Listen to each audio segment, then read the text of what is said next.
Estamos en la unidad 4, cambios en la materia. Este vídeo es para explicar los contenidos del tema correspondientes a los apartados 2, cambios físicos y químicos, y también los apartados, el apartado 3, las reacciones químicas, completo. Estos vídeos están hechos para que los sigáis con vuestro libro de texto delante, ¿vale? Siempre voy a ir haciendo referencia a los contenidos que hay aquí, a las páginas. Ahora mismo estamos en la página 84 para empezar la explicación. Bien, lo primero que vamos a hacer es explicar qué es un cambio físico y un cambio químico. Esto ya lo estuvimos estudiando al principio de curso, el primer mes, ¿vale? Pero lo vamos a estudiar ahora con más profundidad.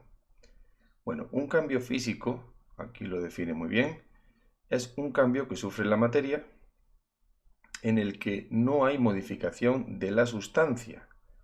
Es decir, la materia que hay antes y después del cambio tiene la misma fórmula química, es la misma sustancia química. Por ejemplo, aquí cogemos hielo, que es su composición química es H2O. El hielo está formado por moléculas de agua unidas entre sí, y cada molécula de agua tiene dos átomos de hidrógeno y uno de oxígeno, por eso la fórmula es H2O. Bien, pues ese hielo, cuando se calienta, su temperatura sube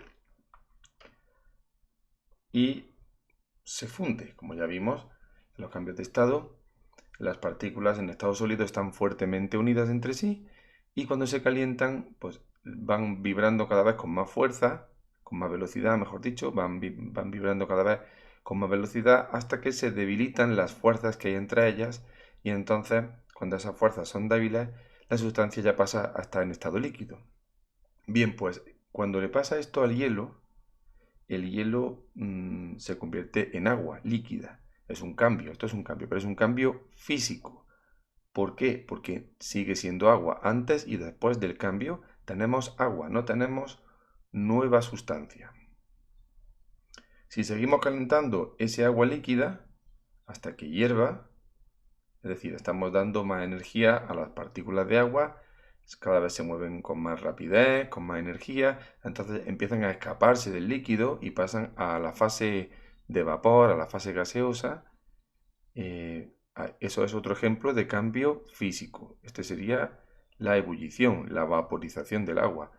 ¿Por qué decimos que es un cambio físico? Porque seguimos teniendo agua, no tenemos otra sustancia distinta.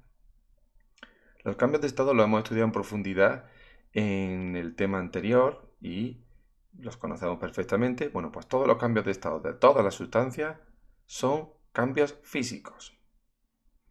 Más ejemplos de cambios físicos. Hacer una mezcla. Cuando mezclamos dos sustancias, por ejemplo, azufre y hierro, aquí tenemos el hierro en forma de limaduras y aquí tenemos el azufre en polvo. El azufre es un polvo así amarillo. Bien, pues si mezclamos estas dos sustancias, obtenemos una mezcla heterogénea, donde podemos observar a simple vista los distintos componentes. Bien, pues ese proceso de mezcla también es un proceso físico. ¿Por qué? Porque antes teníamos hierro y azufre y ahora también lo tenemos. Lo que pasa es que las partículas de hierro y de azufre están mezcladas entre sí, pero no hay una reacción química, no ha habido una transformación de la sustancia. Si queremos separarlas otra vez, para tenerlas como al principio, lo podemos hacer con un procedimiento físico, por ejemplo, utilizando un imán. Si tú coges un imán y lo pasas muy bien removiendo toda la mezcla, pues todas las partículas de hierro que tienen la propiedad de unirse al imán lo van a hacer y las partículas de azufre que no son magnéticas no se van a unir. Como consecuencia, al final vas a tener otra vez separado el hierro y el azufre. Es decir, has deshecho la mezcla utilizando un procedimiento que no requiere reacción química, que no requiere cambio en la sustancia. Otro ejemplo, el ejemplo C. Una bola de hierro que tiene cierto tamaño. ¿La veis aquí? Bueno, se coge la bolita y se calienta. ¿Qué ocurre? Cuando las partículas de esa bola que es de hierro se les da energía, se calientan, vibran con más velocidad, con más amplitud y se separan entre ellas. Eso se llama dilatación, fenómeno de la dilatación térmica debido a la temperatura. Entonces lo que ocurre es que la bola aumenta de tamaño y ya, como veis, no la podemos hacer pasar por este agujero. Ese fenómeno de la dilatación debido a la temperatura es también un fenómeno físico. Sigues teniendo hierro. A otra temperatura, la bolita ha aumentado de tamaño, pero no ha habido modificación de la sustancia. No hay una nueva sustancia química. Y el último ejemplo que tenemos aquí es un globo que está lleno del gas helio. Cuando se calienta ese globo, aquí se ha puesto en un baño de agua caliente, pues el gas se dilata también, porque las partículas que forman el gas ganan energía, la energía se la transmite el agua caliente, al ganar energía se mueven con más velocidad, ¿vale? Y impactan contra las paredes del globo con más fuerza y se separan más entre sí y hacen que el globo se infle. Se infle más que antes, es decir, se dilata, aumenta de volumen el globo. Mientras que si ahora lo cogemos el globo y lo ponemos en un baño de hielo, es decir, enfriamos el gas que hay dentro, la energía ahora pasa del gas caliente al hielo frío, de modo que las partículas de gas pierden velocidad, las distancias entre ellas se acortan y el globo se hace más pequeño. Los impactos de las partículas con las paredes del globo son de menor fuerza, ¿vale? Todo esto hace que el globo encoja un poco. Esto se llama contracción por enfriamiento, lo contrario de la dilatación. Seguimos teniendo helio dentro del globo. O sea, no ha habido ningún cambio químico, no ha habido ninguna modificación en la sustancia. Antes tenías helio, ahora también. Entonces, esto es un fenómeno físico, un cambio físico. Pues todos estos son ejemplos de cambios físicos, ¿vale? Ahora pasamos a ejemplos de cambios químicos. Pero primero vamos a ver qué son. Un cambio químico es un cambio que sufre la materia, pero atención, aquí sí hay una modificación en la sustancia. Es decir, antes del cambio vas a tener unas sustancias concretas, cada una con su fórmula química. Y después del cambio vas a tener otras sustancias distintas, con otras fórmulas químicas. Es decir, ha habido un cambio en la naturaleza de la sustancia. ¿Vale? Por ejemplo, la electrolisis, que la estudiamos, la hemos estudiado al principio de este tema, la electrolisis del agua. No sé si fue al principio de este tema o al final del anterior.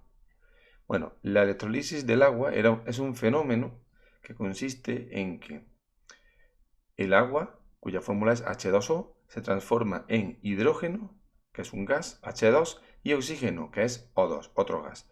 Entonces, antes del cambio tú tenías agua que en estado líquido, pero era agua, fórmula química H2O.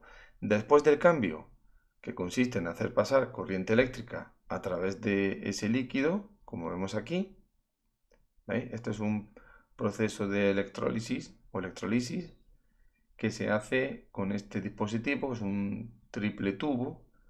Entonces, se pone agua aquí y se conectan unos electrodos, se hace pasar corriente eléctrica a través del agua, ¿no?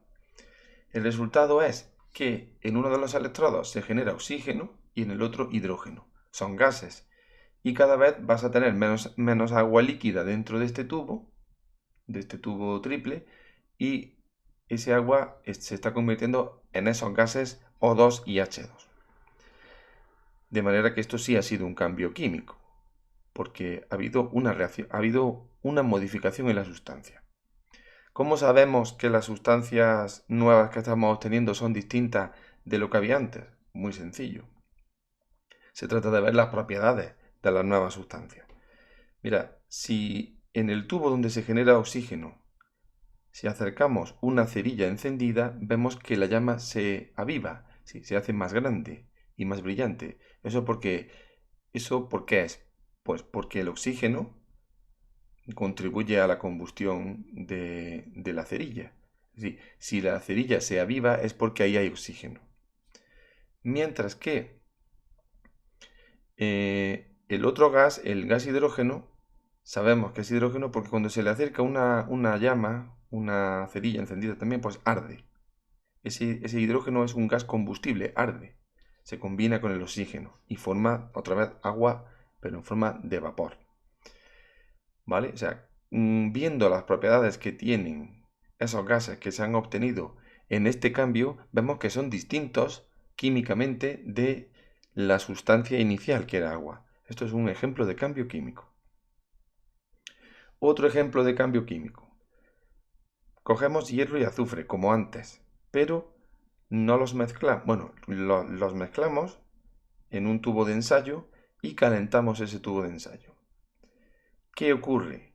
Que si tú calientas una mezcla de hierro y de azufre, entonces los átomos de hierro se combinan con los átomos de azufre y forman una nueva sustancia que se llama sulfuro de hierro, cuya fórmula es FeS, que tiene unas propiedades completamente distintas a las del hierro o el azufre. Por ejemplo, eso se puede apreciar aquí.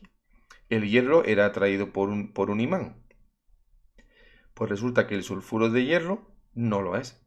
¿Veis? Han cambiado las propiedades. Antes había una sustancia que era magnética, ahora no lo es. Por tanto, por eso sabemos que esto es un cambio químico, una modificación de la sustancia. Bueno, pues estos serían varios ejemplos de cambios químicos. Bien, vamos a continuar ahora con el apartado 3, donde vamos a estudiar las reacciones químicas.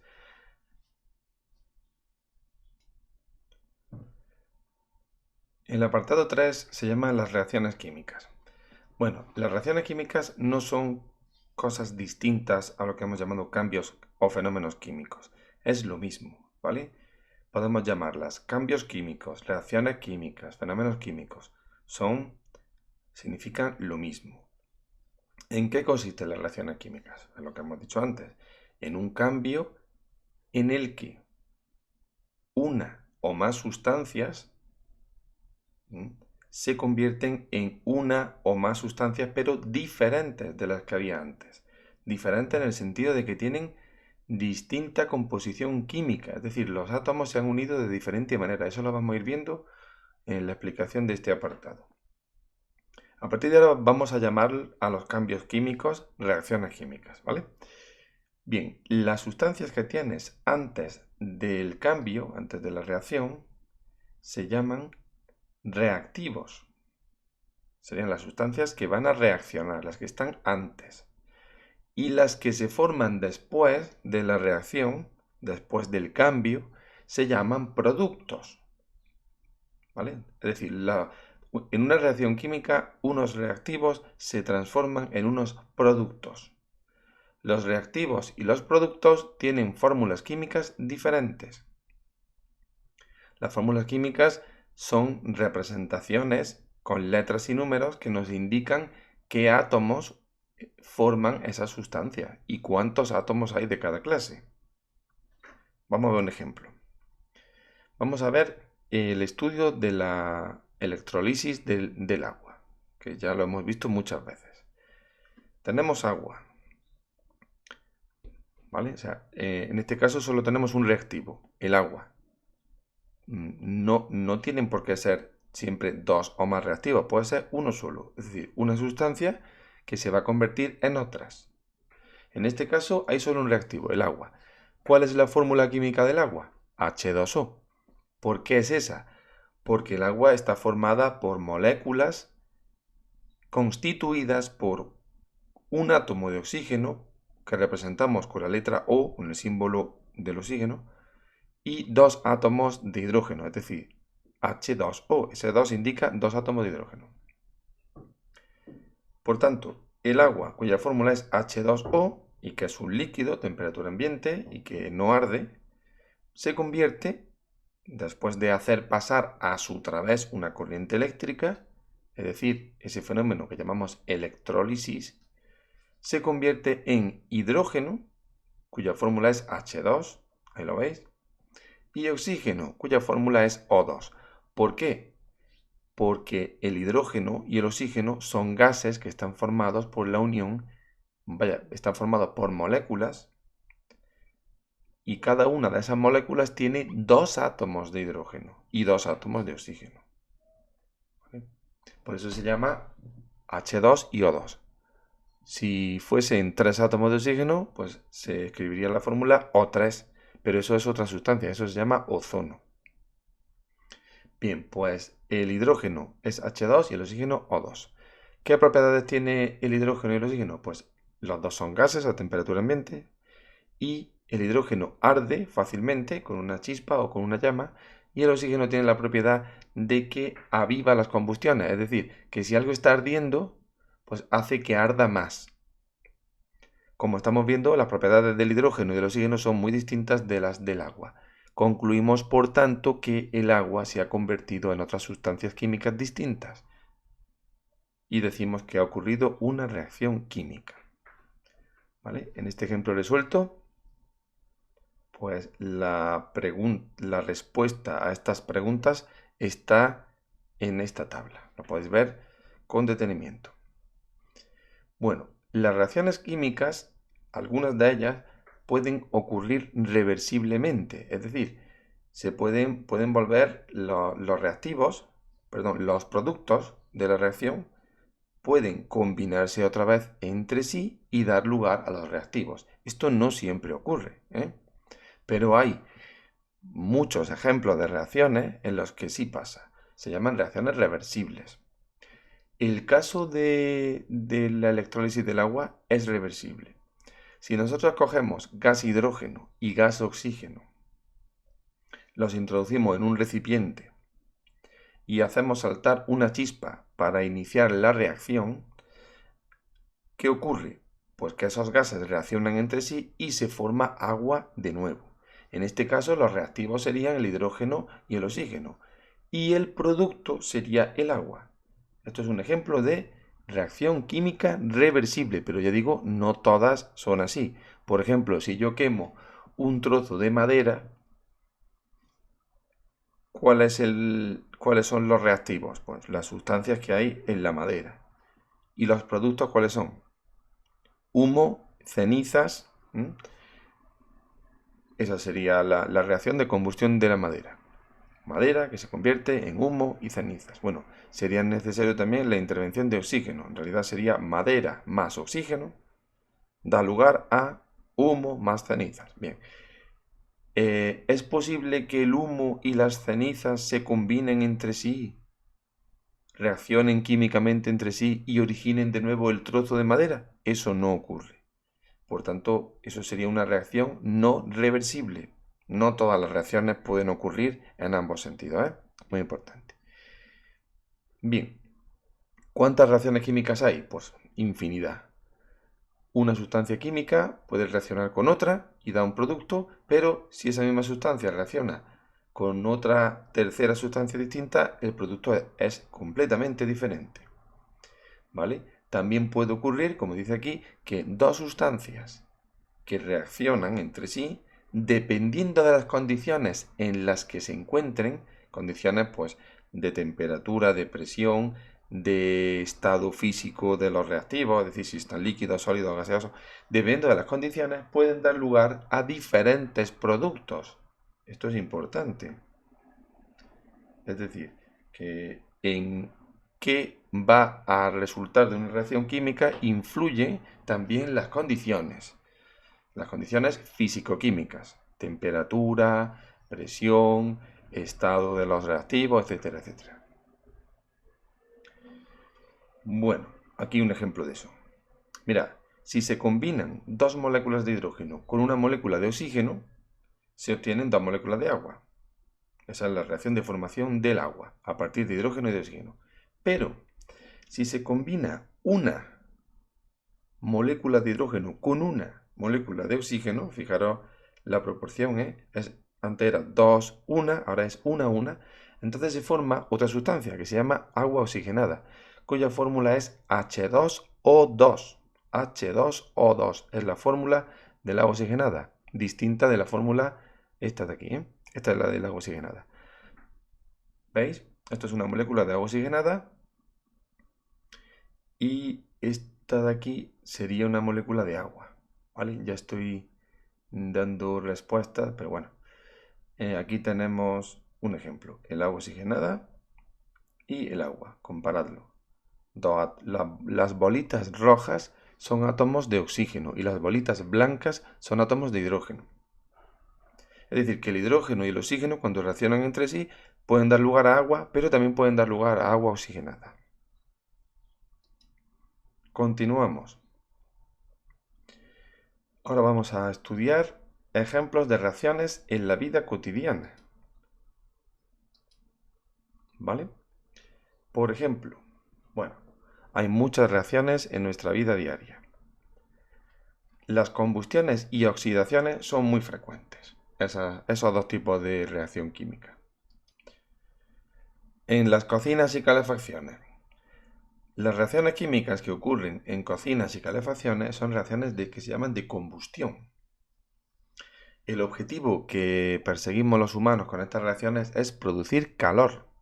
Estamos interesados en el calor que produce la reacción, no en los productos. De hecho, los productos son un problema porque, como vamos a ver, uno de ellos es el dióxido de carbono, que es un gas de efecto invernadero responsable del cambio climático. Bien, pues aquí tenemos las cocinas y calefacciones de gas, como esta de aquí, utilizan como combustible el gas natural, cuya fórmula es CH4. Es decir, es un gas que está formado por moléculas constituidas por un átomo de carbono y 4 de hidrógeno. También el propano, cuya fórmula es C3H8, o bien el butano, cuya fórmula es C4H10, es decir, 4 átomos de carbono, 10 de oxígeno en la molécula. Bien, pues ese combustible, al abrir el gas y acercarle una llama o chispa, que es la que inicia la reacción, pues ese gas reacciona con el oxígeno que hay en el aire. De modo que el resultado es la producción de dióxido de carbono, CO2, y agua, H2O. Ya digo, lo que nos interesa de estas reacciones no es el producto, o no son los productos, sino el calor que se libera. Es una reacción que libera calor y ese calor lo utilizamos para cocinar, para calentar agua, para calentar el aire de nuestra habitación, etc. Eso es un ejemplo de reacción química, la combustión. El transporte, bueno, el transporte también utiliza la combustión. Los coches, barcos, aviones utilizan combustibles como son la gasolina, cuya fórmula es C8H18, que se llama octano. Bueno, en realidad la gasolina es una mezcla de octano y de otras sustancias, pero bueno, una gasolina perfecta sería la gasolina pura de octano, C8H18, una molécula que tiene 8 átomos de carbono y 18 de hidrógeno. El gasóleo, que es otra mezcla de sustancias químicas, o el fuel oil, que son otros compuestos, ¿vale? Todos tienen carbono e hidrógeno. Bien, pues ese combustible se quema en el motor, que por eso se llaman motores de combustión, se queman con el aire, con el oxígeno del aire y se obtiene calor. Calor, se obtiene energía que hace que se muevan los mecanismos que hay dentro del motor. Es decir, ahí estamos convirtiendo la energía que se libera en la reacción química en movimiento, en energía mecánica.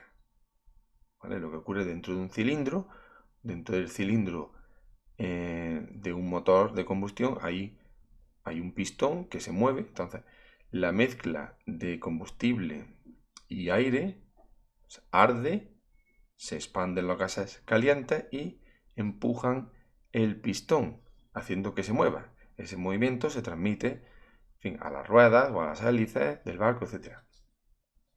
¿Vale? Bueno, pues los productos de esa reacción de combustión son, de nuevo, el dióxido de carbono y el agua, que salen por el tubo de escape. El agua sale en formato gaseoso, ¿eh? Pues esas sustancias son los gases que se emiten. ¿Vale? De nuevo, estamos interesados en la energía que produce la combustión.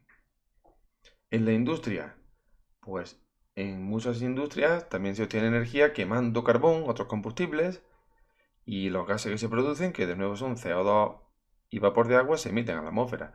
Los incendios forestales, otro ejemplo de combustión. Aquí lo que arde es la madera. La madera es un material complejo que contiene muchas sustancias químicas, pero contiene carbono e hidrógeno. Entonces, ese carbono y ese hidrógeno, las sustancias que contienen carbono e hidrógeno de la madera, reaccionan otra vez con el oxígeno del aire y se produce dióxido de carbono y agua. Es decir, los incendios son otro ejemplo de reacción química. En este caso, nada interesante para el ser humano. La corrosión es un ejemplo de oxidación. La oxidación es una reacción de combinación con el oxígeno. En realidad, la combustión también es una oxidación, ¿eh? Bueno, muchos metales, cuando se exponen a la intemperie, es decir, cuando se exponen al agua, al aire, reaccionan esos metales con el oxígeno presente en el aire y se forma óxido de ese metal. Por ejemplo, el hierro, aquí tenemos unos tornillos, bueno, unas tuercas, ¿no? Tornillos, tuercas, unas llaves planas, unas herramientas. Pues estos utensilios que contienen hierro en su composición se han oxidado. El hierro se ha combinado con los átomos de oxígeno del aire y se ha formado óxido de hierro, cuya fórmula puede ser, porque hay dos tipos de óxido de hierro, puede ser FeO o puede ser Fe2O3. Bien, en cualquier caso, esa sustancia que se ha formado, que es el óxido, que tiene un color así rojizo, hace que el objeto se estropee, hace que pierda sus propiedades mecánicas, su resistencia, ¿vale? Su tenacidad, etc. Las propiedades de ese tornillo o de esa llave se pierden porque ya no están hechas de hierro, sino están hechas de óxido. Y el óxido no tiene las propiedades mecánicas tan buenas que tiene el hierro combinado con el carbono. En realidad no son de hierro puro, son de hierro combinado con carbono, lo que se llama acero. ¿Vale? Bueno, pues eso puede provocar que la pieza se rompa, pues esto puede llevar a daños, accidentes, etc. Por tanto, la corrosión tampoco es una reacción que interese a los humanos, en general. Otro ejemplo de reacción química es la obtención de metales.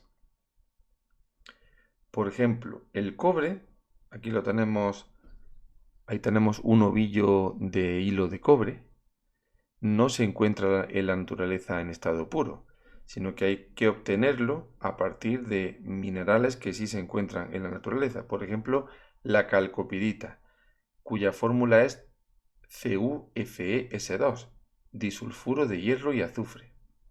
Bien, pues este mineral que hay aquí lo sometemos a distintos tratamientos, distintas reacciones químicas y obtenemos esto, obtenemos el cobre.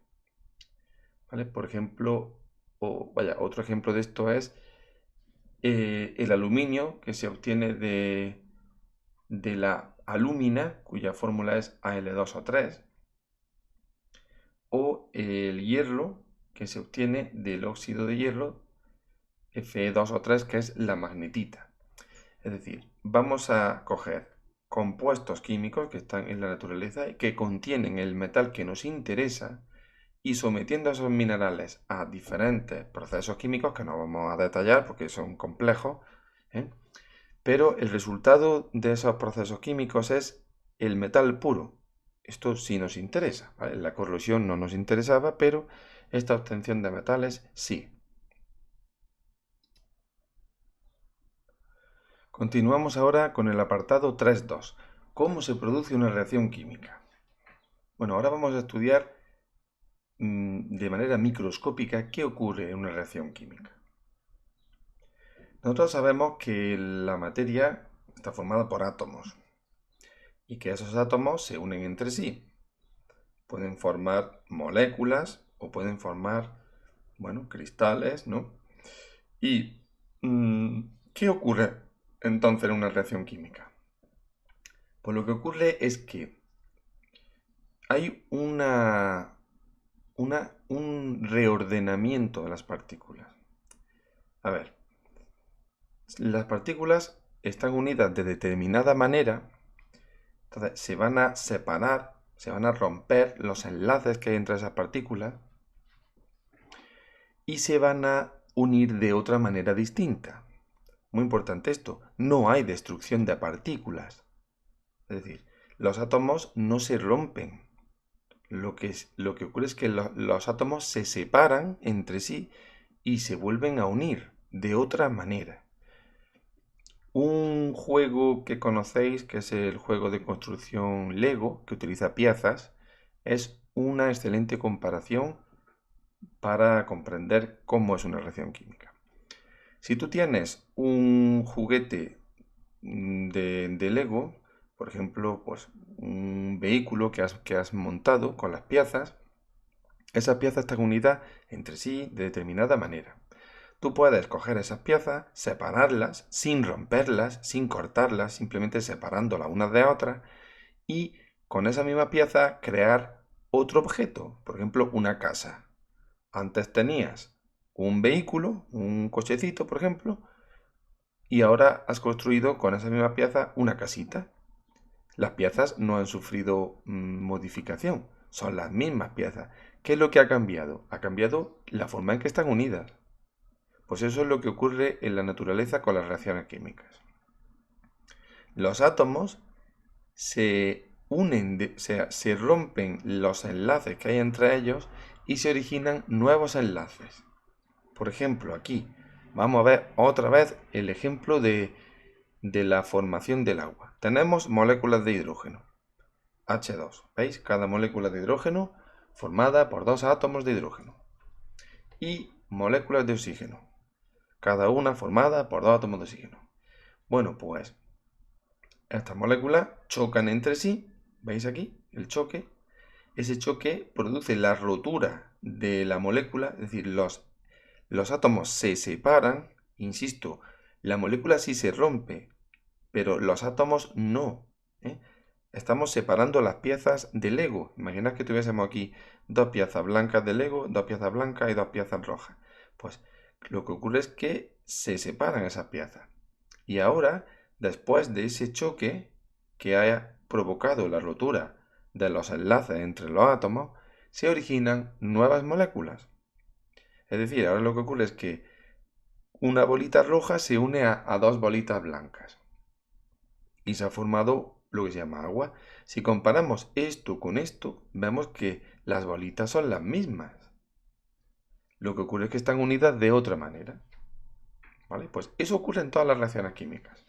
Hay una reorganización de los átomos. ¿Vale? Para explicar cómo se produce una reacción química tenemos la teoría de las colisiones. Colisiones son choques, impactos entre moléculas. Para que se produzca una reacción química hace falta que las partículas que forman los reactivos choquen, pero no de cualquier manera, sino que choquen de forma eficaz. ¿Eso qué significa? Que el choque sea tal que produzca la rotura de los enlaces que unían sus átomos y que se puedan formar nuevos enlaces. ¿Vale? Por tanto, ¿cuándo es un choque eficaz? Pues cuando las partículas que chocan tienen la energía suficiente, porque si no la tienen no se va a romper, no se van a romper las moléculas. Tienen que tener suficiente energía y además tienen que chocar con una orientación tal que permita la formación de las nuevas moléculas. ¿Vale? Por ejemplo, aquí nos hacen una pregunta. Dice, interpreta la imagen. Aunque los choques A y B tuviesen energía suficiente, no serían eficaces para la reacción de formación del agua. ¿Por qué? Imagina que estas tres moléculas chocan así, o sea, esta choca contra esta y esta hacia acá, hacia la izquierda. Aunque tuviesen energía suficiente, pero no son eficaces, porque no están colocadas de manera que se puedan formar luego moléculas de agua. Mirad, para que se pudiese formar una molécula de agua, tendría que haber aquí otra molécula de hidrógeno. Para que pase como aquí, ¿veis? Que cuando choquen las tres moléculas, pues esta se pueda, y la bolita blanca y roja se separen, esta bolita roja se pueda unir a estas dos blancas y esta bolita roja a estas otras dos. Si estas tres moléculas chocan, esta bolita roja se podría unir a una blanca y a una roja, es decir, no se va a formar agua, ¿eh? Por tanto, este choque no es eficaz. De la misma forma pasa aquí. Si estas moléculas chocan así, en esta dirección vertical, es decir, esta con esta y esta con esta, bien, pues se podrán separar los átomos. Pero esta de aquí se podrá unir a una sola bolita blanca, no a dos, que es lo que necesita. ¿Veis? Por tanto, es importante la orientación en que ocurre el choque. El choque tiene que tener suficiente energía, pero además ocurrir en una orientación que permita que los átomos se unan como están en los reactivos, perdón, en los productos, como están en los productos.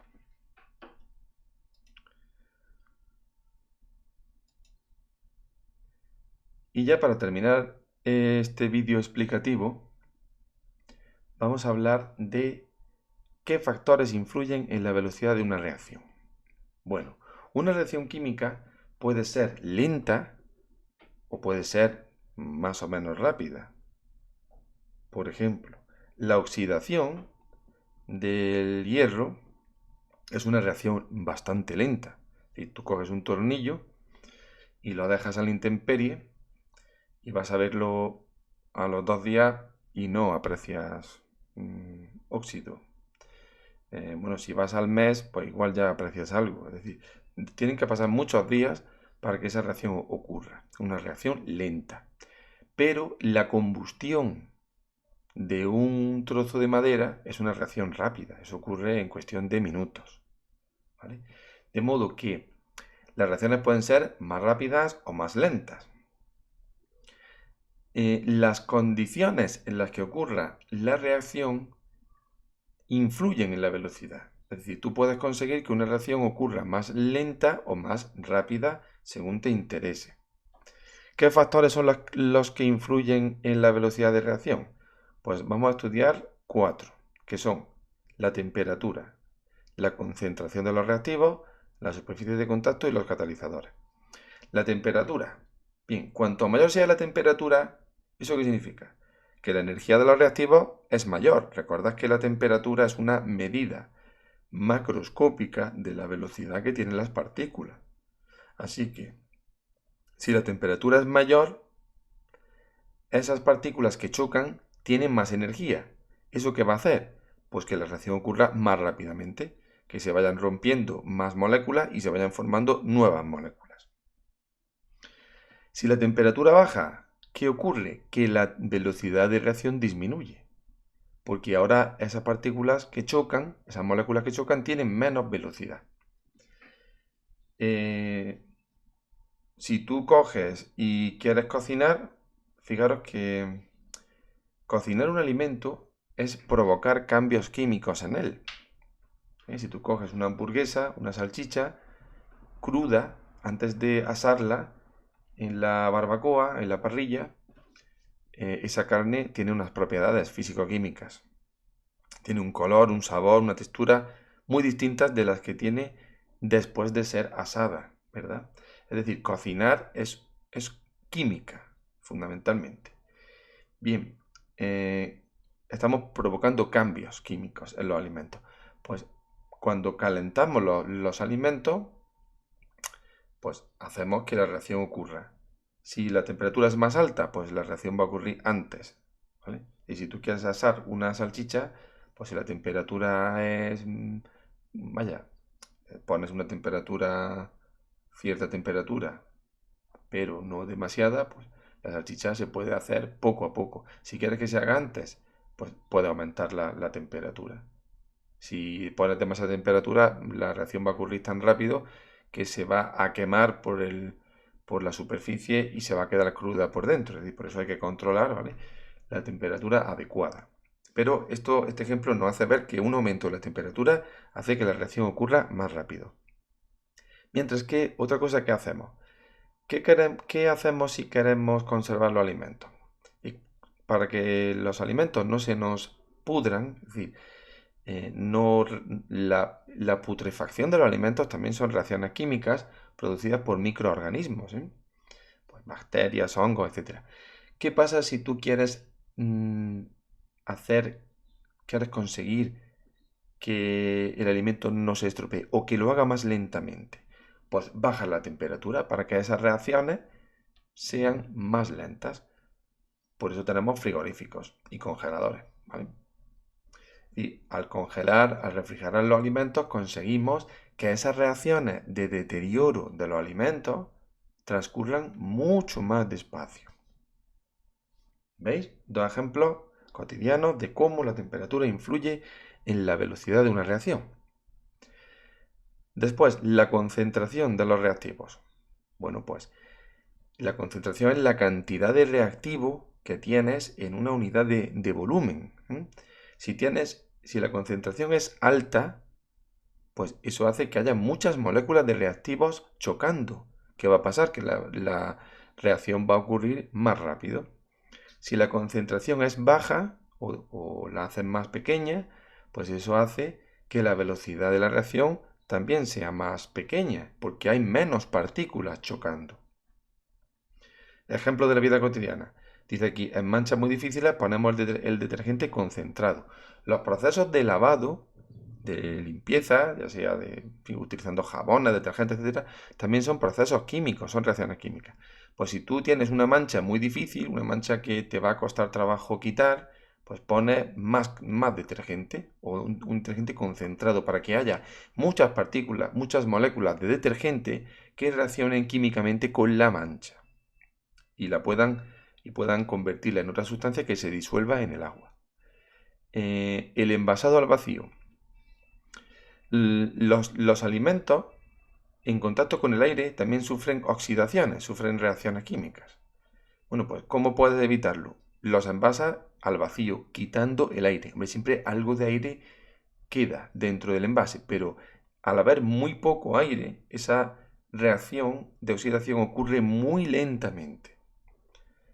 Conseguimos un descenso importante en la velocidad de reacción envasando al vacío. Otro factor, o sea, mirad que ya llevamos dos, la temperatura, la concentración de los reactivos, nos quedan otros dos. La superficie de contacto también influye en la velocidad de reacción. Bien, ¿eso qué significa? Si yo cojo el reactivo o los reactivos y los trituro, es decir, aumento mucho el contacto entre ellos, la superficie de contacto, estoy haciendo que más partículas de reactivo choquen entre sí, ¿vale? De manera que voy a conseguir que la reacción ocurra más rápidamente. Mientras que si el reactivo está en forma de trozos grandes, la superficie de contacto de unos reactivos con otros es menor.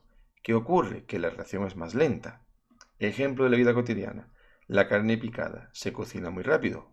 ¿Por qué? Pues porque está triturada. Hay mucha superficie de contacto. Cocinar un pollo entero, pues requiere más tiempo.